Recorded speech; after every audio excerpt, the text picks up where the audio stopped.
Bueno, 1 Corintios, capítulo 1, versículo 18. La palabra de la cruz es locura a los que se pierden, pero a los que se salvan, esto es a nosotros, es poder de Dios, pues está escrito: destruiré la sabiduría de los sabios y desecharé el entendimiento de los entendidos. ¿Dónde está el sabio? ¿Dónde está el escriba? ¿Dónde está el disputador de este siglo? ¿No ha enloquecido Dios la sabiduría del mundo? Pues ya que en la sabiduría de Dios el mundo no conocía a Dios, mediante la sabiduría agradó a Dios salvar a los creyentes por la locura de la predicación. Porque los judíos piden señales, los griegos buscan sabiduría, pero nosotros predicamos a Cristo crucificado. Para los judíos ciertamente tropezadero, para los gentiles locura, mas para los llamados así judíos como griegos, Cristo poder de Dios y sabiduría de Dios. Porque lo insensato de Dios es más sabio que los hombres, y lo débil de Dios es más fuerte que los hombres. Mirad, hermanos, vuestra vocación, que no sois muchos sabios según la carne, ni muchos poderosos, ni muchos nobles, sino que lo necio del mundo escogió Dios para avergonzar a los sabios. Y lo débil del mundo escogió Dios para avergonzar a lo fuerte, y lo vil del mundo y lo menospreciado escogió Dios, y lo que no es para deshacer lo que es, a fin de que nadie se jacte en su presencia. Mas por él estáis vosotros en Cristo Jesús, el cual nos ha sido hecho por Dios sabiduría, justificación, santificación y redención, para que, como está escrito, el que se gloría, gloríese en el Señor. Así que, hermanos, cuando fui a vosotros para anunciaros el testimonio de Dios, no fui con excelencia de palabras o de sabiduría, pues me propuse no saber entre vosotros cosa alguna, sino a Jesucristo y a este crucificado. Y estuve entre vosotros con debilidad y mucho temor y temblor. Y ni mi palabra ni mi predicación fue con palabras persuasivas de humana sabiduría, sino con demostración del Espíritu y de poder, para que vuestra fe no esté fundada en la sabiduría de los hombres, sino en el poder de Dios. Y dado que durante 2 semanas venimos insistiendo en este texto y tanto insistir en esta idea de que el Evangelio de Jesucristo es locura, es una insensatez. Lo hemos repetido tantas veces que algunos podrían llegar a pensar que lo que el apóstol está haciendo es una especie de defensa de la ignorancia. Es decir, como si estuviera confundiendo la piedad con la necedad. Es decir, cuanto más necios, cuanto más ignorantes, más santos. Y no es eso lo que el apóstol quiere decir. Por eso, a continuación, porque la idea general continúa, quiere corregir esa posible idea. No está hablando de necedad, está hablando de sabiduría, pero no de sabiduría humana. Está hablando de otra sabiduría, de la sabiduría del Espíritu de Dios. Y eso es lo que dice a continuación y lo que vamos a leer esta mañana. Sin embargo, dice el apóstol, después de decir esto, sin embargo, hablamos sabiduría. No estamos hablando de tonterías o reivindicando la ignorancia o la necedad. Hablamos de una sabiduría, pero de una sabiduría peculiar. Sabiduría entre los que han alcanzado madurez, y sabiduría no de este siglo, no humana, ni de los príncipes de este siglo, de los sabios que perecen. Hablamos sabiduría de Dios, en misterio, la sabiduría oculta, la cual Dios predestinó antes de los siglos para nuestra gloria, la que ninguno de los príncipes de este siglo conoció, porque si la hubieran conocido, nunca habrían crucificado al Señor de la gloria. Antes bien, como está escrito, cosas que ojo no vio, ni oído yo, ni han subido en corazón de hombre, son las que Dios ha preparado para los que le aman. Y Dios nos las reveló a nosotros por el Espíritu. Porque el Espíritu todo lo escudriña, aún lo profundo de Dios. Porque ¿quién de los hombres sabe las cosas del hombre, sino el Espíritu del hombre que está en él? Y así tampoco nadie conoció las cosas de Dios, sino el Espíritu de Dios. Pero nosotros no hemos recibido el Espíritu del mundo, sino el Espíritu que proviene de Dios, para que sepamos lo que Dios nos ha concedido. Y esto también hablamos, no con palabras enseñadas por sabiduría humana, sino con las que enseña el Espíritu, acomodando lo espiritual a lo espiritual. El hombre natural no percibe las cosas que son del Espíritu de Dios, porque para él, de nuevo, son locura y no las puede entender, porque se han de discernir espiritualmente. En cambio, el espiritual juzga todas las cosas y él no es juzgado de nadie, porque quien conoció la mente del Señor, ¿quién le instruirá? Mas nosotros tenemos la mente de Cristo. Qué texto más raro, la verdad.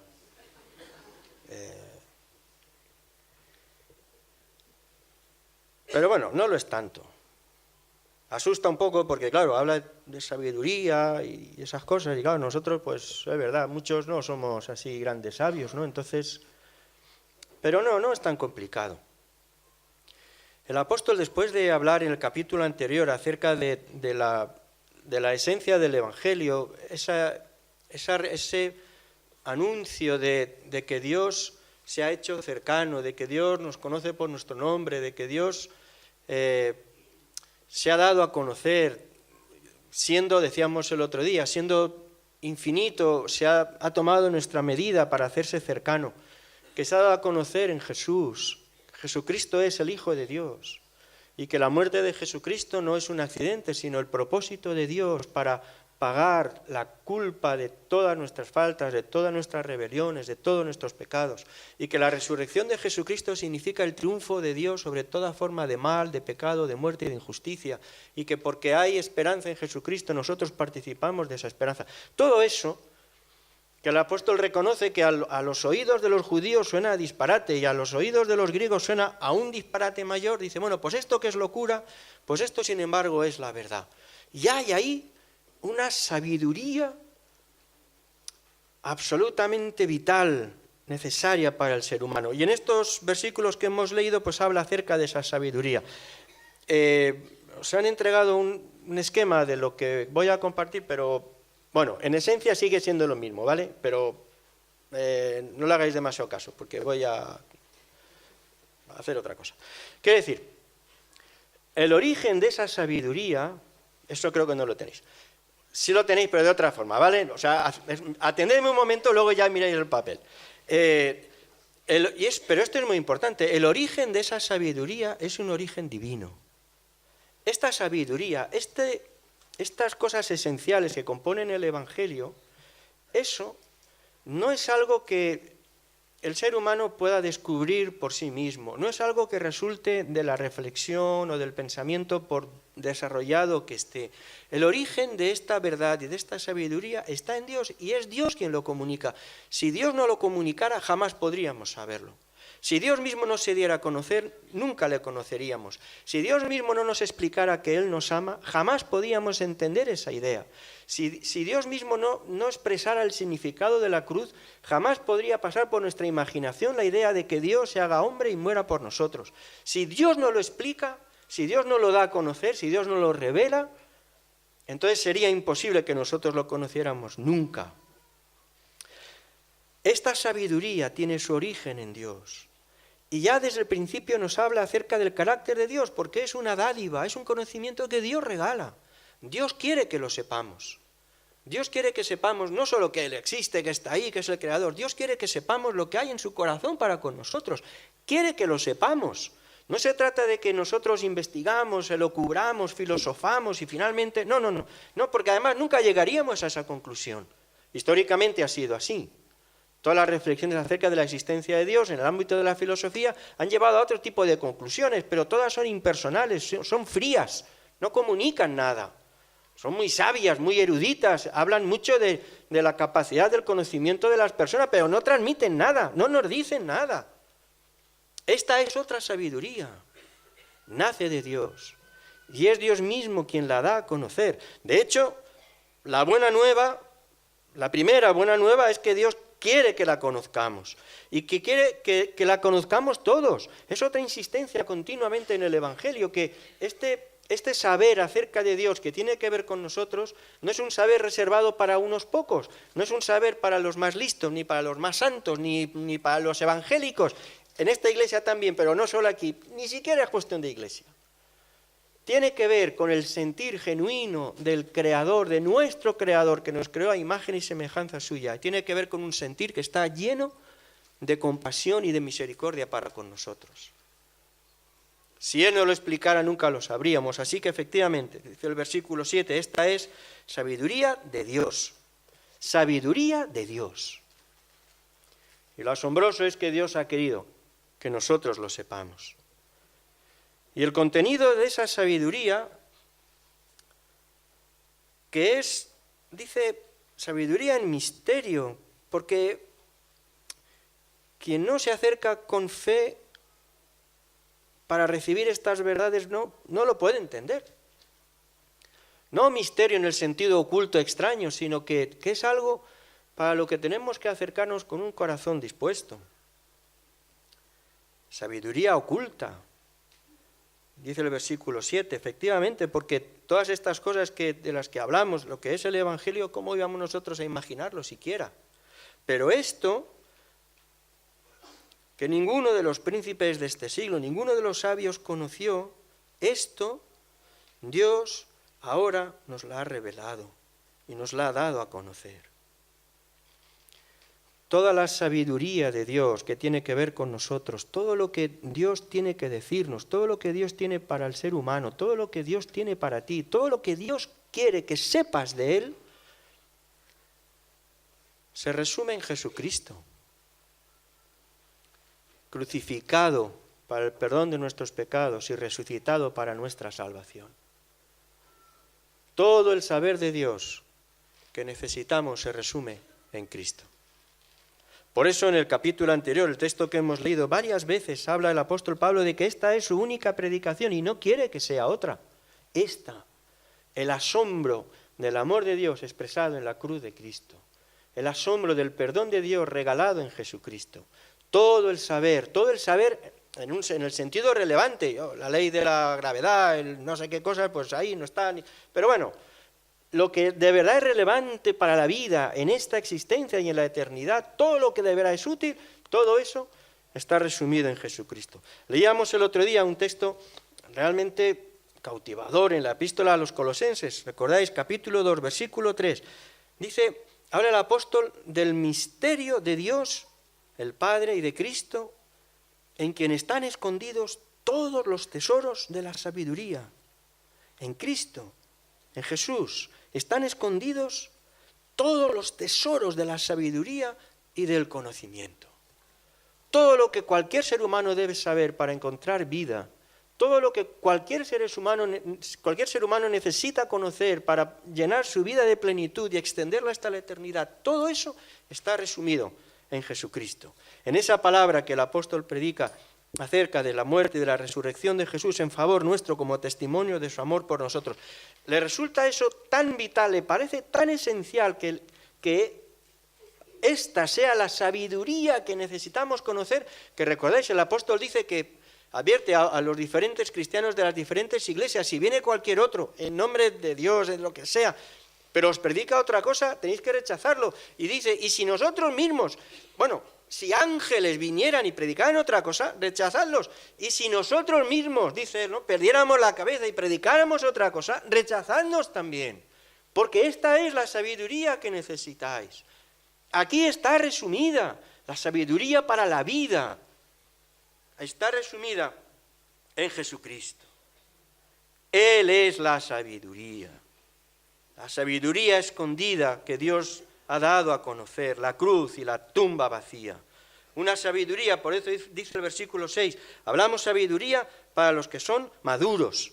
Maduros no quiere decir los que son humanamente sabios, ni unos poquitos elegidos, son aquellos que se acercan humildemente al asombro de la cruz de Jesucristo, entregado por cada uno de nosotros, porque en el corazón de Dios cada uno de nuestros nombres está escrito y a cada uno de nosotros Dios nos reconoce por nuestro rostro y por cada uno de nosotros la eternidad, el Dios Todopoderoso, asombrosamente, enloquecidamente, se hizo uno como nosotros, se humilló, tomó forma humana, se hizo siervo, murió en la cruz y resucitó para nuestra salvación. Es verdad, es un disparate. Nunca el poderoso hace eso por el que no es poderoso. Pero esto es el Evangelio, el asombro del Evangelio. Esta es la sabiduría de Dios. Por eso el apóstol dice que predicamos, ¿qué vamos a predicar?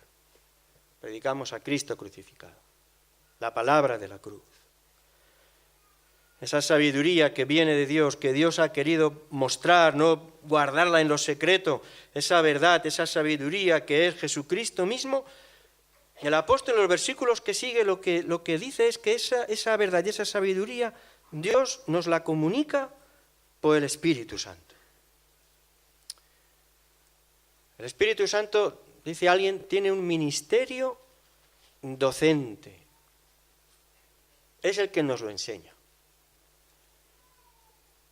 El Espíritu Santo, la persona del Espíritu Santo es, decía también alguien, el descodificador del Evangelio.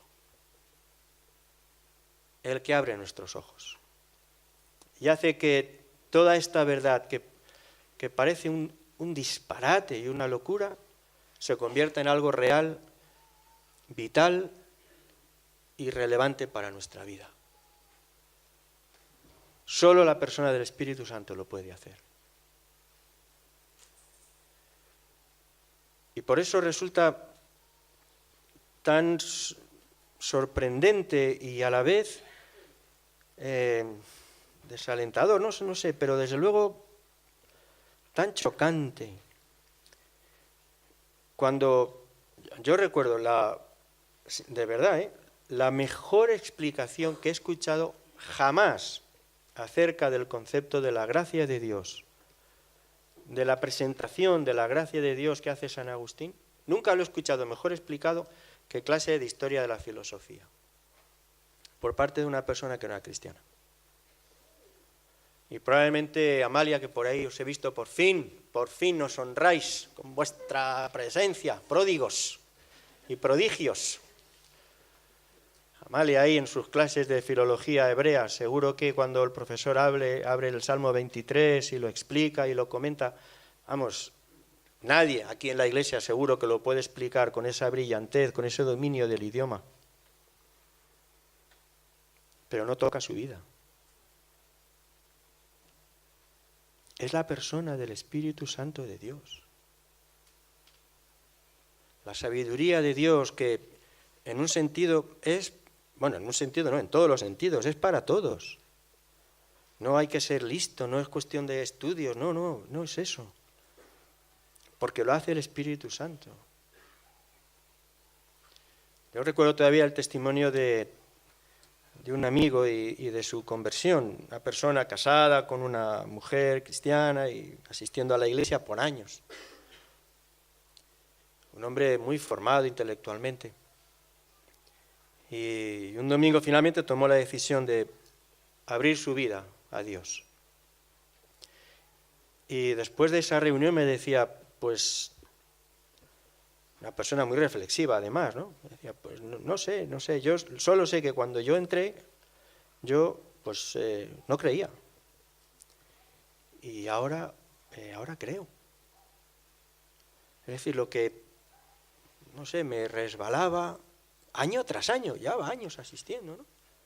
Pues hoy se me ha hecho clarísimo.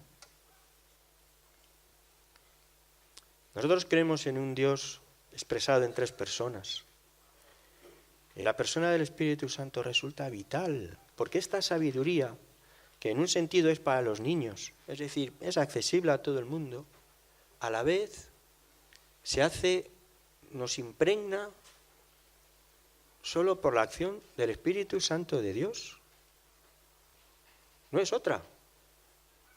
Lo cual en un sentido lo hace tremendo porque lo saca de nuestra capacidad y eso siempre nos incomoda y nos desconcierta, pero a la vez lo hace tremendamente cercano. La Biblia es la palabra de Dios, pero a veces tenemos una idea casi mágica, ya lo habéis escuchado a menudo, como que las verdades de la Biblia se incorporan a nuestra vida poco menos que por rozamiento, ¿no? Uno frota la Biblia y entonces le impregna la verdad y la tiene ahí, ¿no? Pero eso es magia, eso no funciona así. La Biblia es verdad, pero la Biblia es palabra muerta para nuestra vida, a menos que el Espíritu Santo de Dios la haga cobrar vida. La Biblia es espada de dos filos que penetra hasta lo último, efectivamente, pero no de forma mágica. Ese es el ministerio del Espíritu Santo. Cuando a los Efesios en el capítulo 6 el apóstol les habla acerca del armadura del cristiano y todo ese tipo de cosas, dice que la palabra es la espada del Espíritu. Esa espada, cuando el Espíritu la toma. Si no, el recitado de verdades por sí solo no produce nada. Podíamos ahora leer literalmente algún sermón de los grandes predicadores, de los grandes evangelistas. Eso tendrá fruto, pero no porque seas lo bien escrito que está, porque lo dijo aquel. No, tendrás poder si el Espíritu Santo lo llena de vitalidad. De otro modo, será letra muerta. Y si el Espíritu Santo no actúa, también el que predica. Habrá erudición, pero no habrá unción. Habrá conocimiento, pero no la revelación que transforma la vida.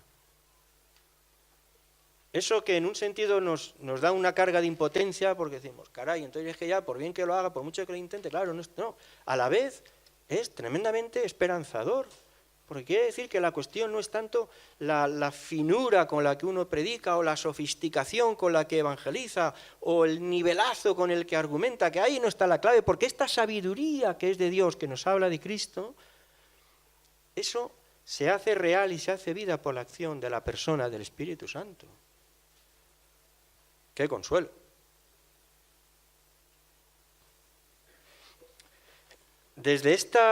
Con esto en mente podemos entender un texto, me venía a la mente, este texto tan extraño en la primera epístola de Juan, que algunos lo toman con pinzas porque se presta a equívocos. En la primera epístola de Juan, en el capítulo 2, dice el versículo 20, el apóstol, que vosotros, habla de los cristianos, tenéis la unción del Santo y conocéis todas las cosas. Caray, todas las cosas. Pero todavía más, versículo 26, os he escrito esto sobre los que os engañan, pero la unción que vosotros recibisteis de Él, del Espíritu, permanece en vosotros y no tenéis necesidad de que nadie os enseñe, porque la unción misma os enseña todas las cosas, y es verdadera, y no es mentira, así que permaneced en Él. Bueno, no tenéis necesidad de que nadie os enseñe, pues eso es mucha soberbia, ¿no?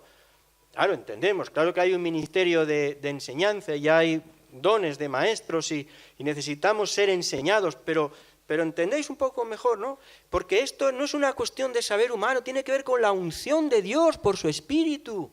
Él es solo el Espíritu es el que toma una verdad que lo es eternamente, pero la hace viva en nosotros. Cada vez que somos llamados al arrepentimiento, después de la lectura de la palabra, eso es no por el texto en sí, sino por el modo en que el Espíritu toma ese texto y lo trae sobre nuestra vida. Y por eso tantas veces todos nosotros decimos, fíjate, la de veces que había leído yo esto y nunca, yo no había, y fíjate hoy, es que esto era para mí, esto es que me ha tocado. Dios mío, que no tenemos un Dios binario, es trinitario, está el Espíritu Santo de Dios que enseña para que esta sabiduría que abre los ojos, abre el corazón y transforma la vida, de verdad cale en nosotros, para que la palabra, la misma palabra que hemos leído miles de veces, tenga un sentido y un fruto renovado en nuestra vida. Es el ministerio del Espíritu Santo de Dios. Cuando hablamos en este pasaje de esta sabiduría, el misterio y todas estas cosas, uno piensa que, claro, es que esto debe ser complicadísimo, pero no lo es en absoluto. Es Dios quien se da a conocer y Él quiere darse a conocer y quiere que le conozcas. Así que lo tiene que poner muy fácil. Y como estas cosas resultan tan asombrosas y tan extrañas, el único modo es que el propio Dios, la persona del Espíritu Santo, abra nuestro entendimiento, abra el entendimiento de las entrañas y nos haga claudicar asombrados ante la verdad de Dios. Y lo haga de una forma renovada, vez tras vez. Voy a contaros es que es fascinante, el testimonio de Pascal. Los que andan mal conciencias se ponen nerviosos cuando oyen su nombre, pero es muy interesante porque Pascal representa un poco cómo no se trata de elegir entre la sabiduría humana o esta sabiduría que depende del Espíritu Santo, ¿no? Que no tiene que ver que cuanto más tontos, más santos. No tiene que ver con eso. Que es posible combinar las dos cosas, pero hay que saber el lugar de cada una de ellas. Pascal, siglo XVII, contemporáneo de Descartes, un pensador, el siglo del racionalismo a ultranza y todo eso. Y yo he tomado una nota para que veáis, este hombre, lo que la cabeza le daba de sí. En física, en matemáticas, en ingeniería, en urbanismo, en filosofía. Entonces, fijaros, siendo niño, escribió un estudio sobre acústica. Y 10 años después realizó su mayor descubrimiento como físico, que eran los experimentos en torno al vacío. Y una de las obras afirmó que los efectos que se atribuían al horror al vacío se debían en realidad al peso y a la presión del aire. Y en el Tratado sobre el equilibrio de los líquidos formuló la teoría del equilibrio hidrostático y desarrolló diferentes aplicaciones prácticas como la prensa hidráulica. En matemáticas, a los 12 años, mientras jugaba, descubrió el teorema 32 de Euclides.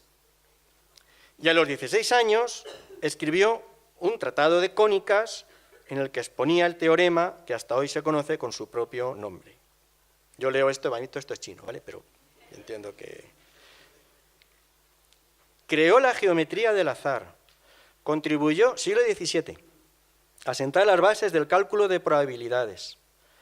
Y para distraerse de un dolor de muelas que le tenía a mal traer y pensar en otra cosa, resolvió lo que se llamaba el problema de la ruleta y puso las bases de lo que hoy conocemos como el cálculo integral. La joyita esta. Como ingeniero, para ayudar a su padre en su trabajo, diseñó a los 16 años una de las primeras calculadoras. Y suyo fue, ya lo hemos dicho, el invento también de la prensa hidráulica. Pero además, como urbanista, diseñó la primera red de transporte público en París, especialmente pensando en la gente de pocos recursos. Como filósofo es bien conocido, como polemista también, y de hecho, con su propia escritura, sentó las bases de lo que es, diríamos hoy, el francés moderno, ¿no? Como filólogo. Nunca asistió a una escuela.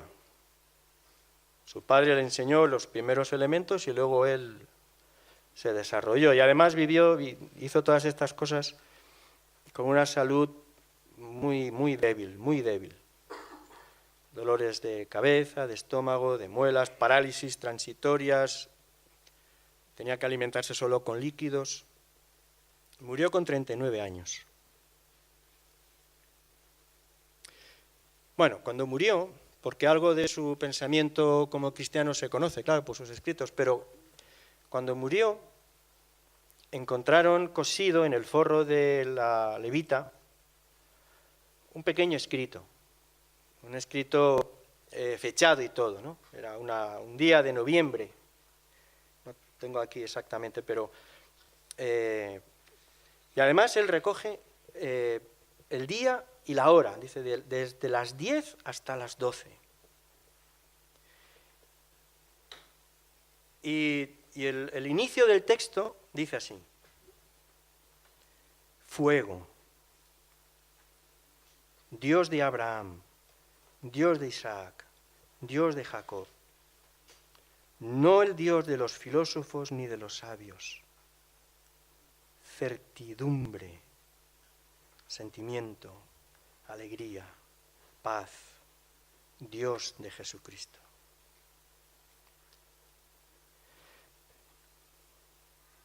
Él desarrolló acerca de su experiencia de fe la idea como filósofo de que hay diferentes formas de saber, que depende del objeto al que estamos atendiendo, las formas de saber son distintas porque los objetos son distintos.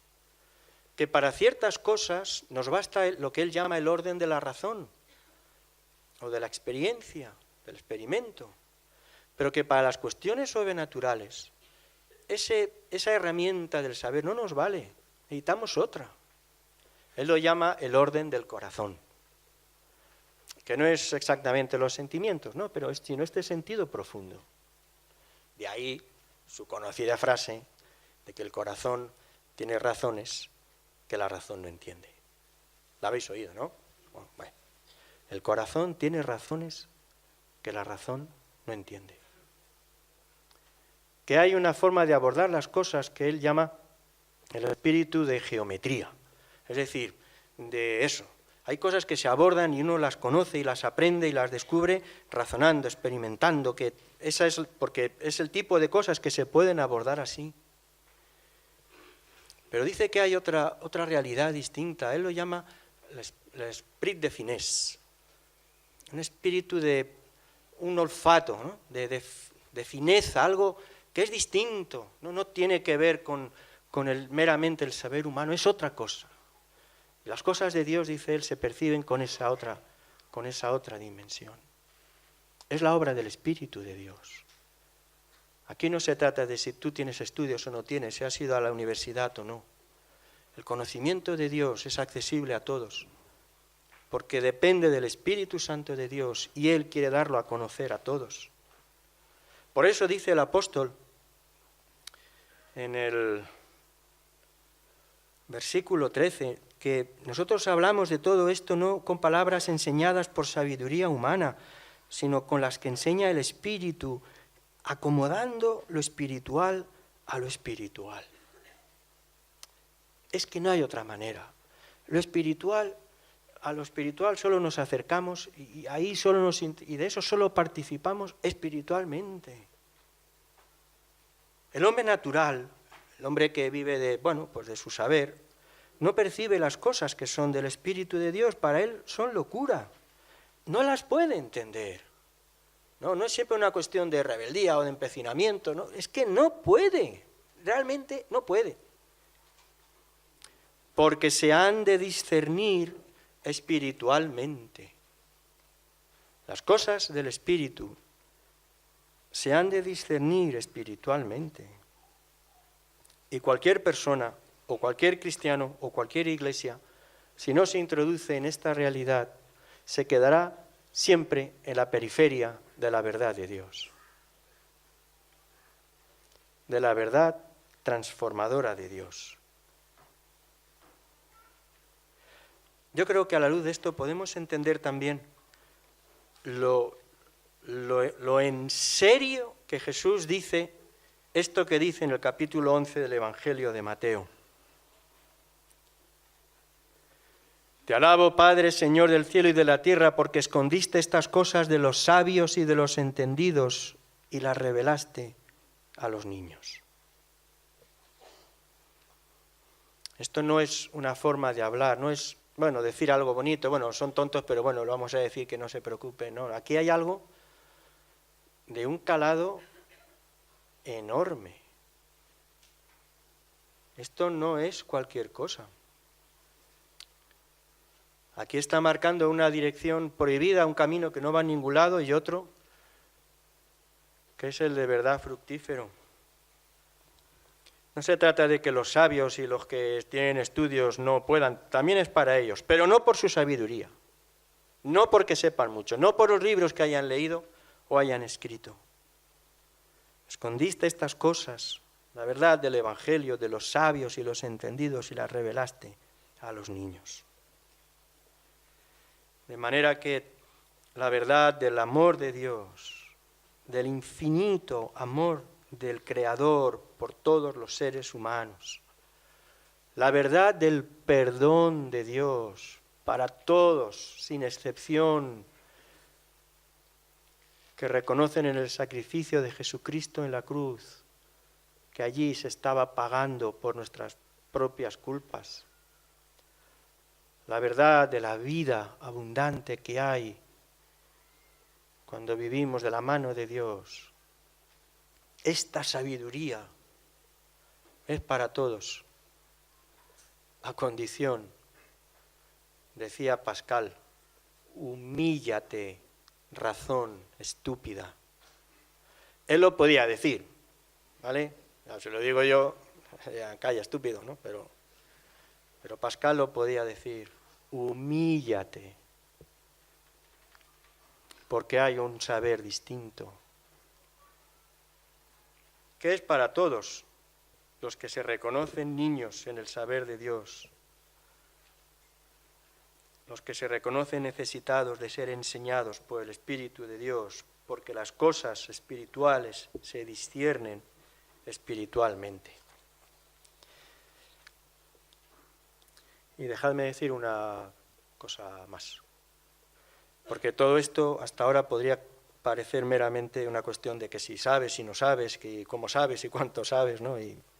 Porque nosotros seguimos pensando como griegos, y pensamos que esto de saber quiere decir que hay que tener cosas aquí dentro.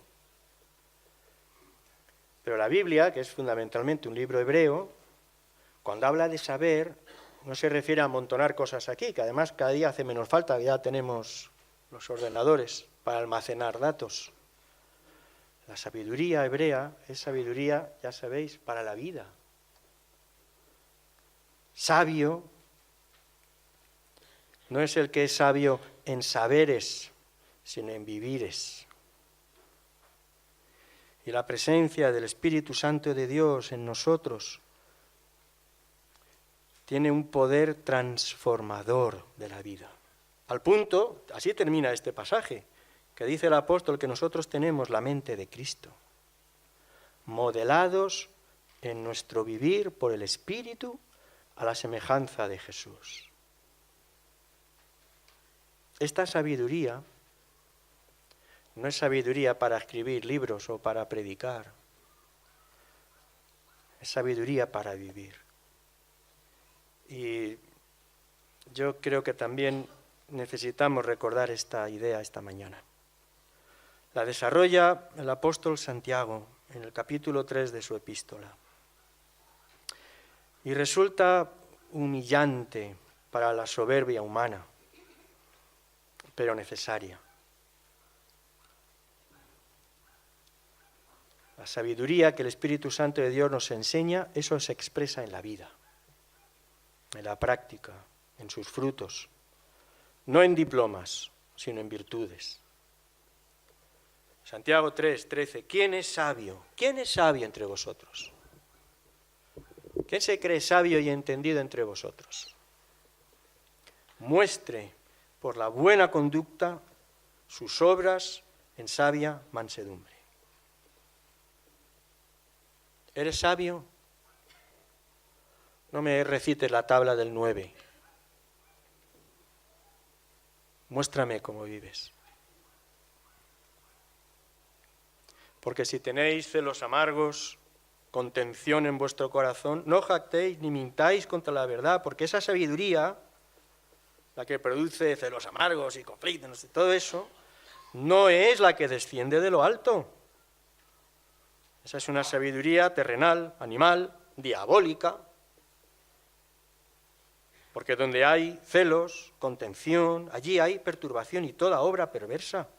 Pero la sabiduría que es de lo alto, esto de lo que estamos hablando, la sabiduría que viene de Dios, es primeramente pura y después pacífica, amable, benigna, llena de misericordia, de buenos frutos, sin incertidumbre ni hipocresía.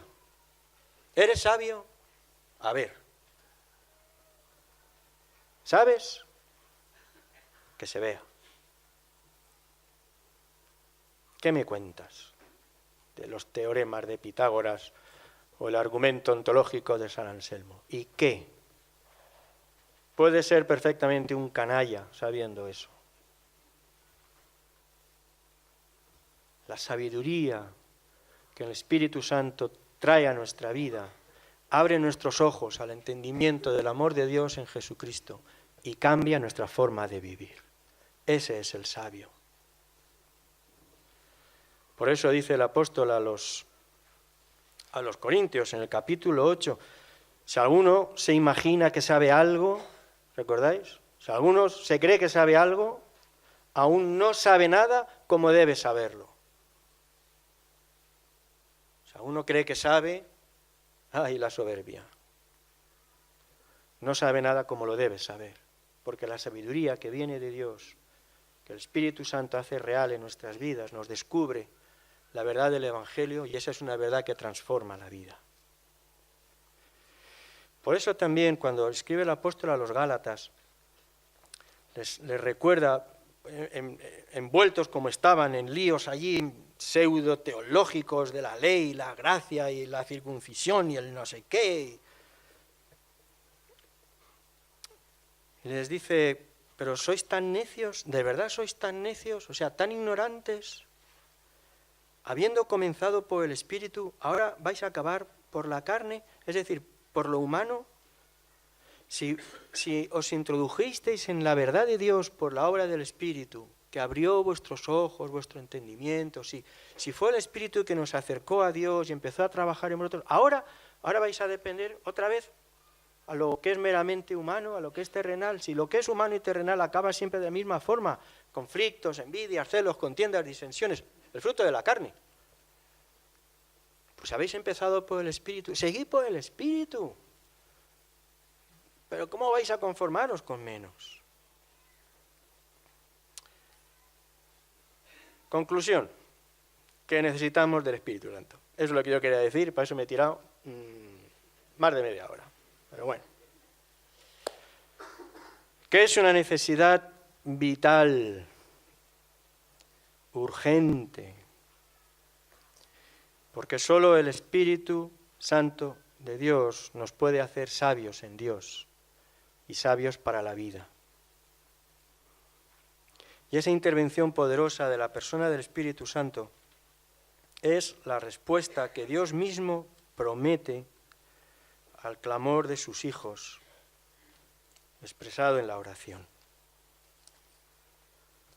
En el libro de los Hechos, donde tantas veces encontramos esas vivencias propias de la Iglesia, se nos dice que después de una serie de amenazas que la Iglesia recibió en Jerusalén, la Iglesia se reunió para clamar en oración. Dice el capítulo 4, versículo 31, que cuando hubieron orado,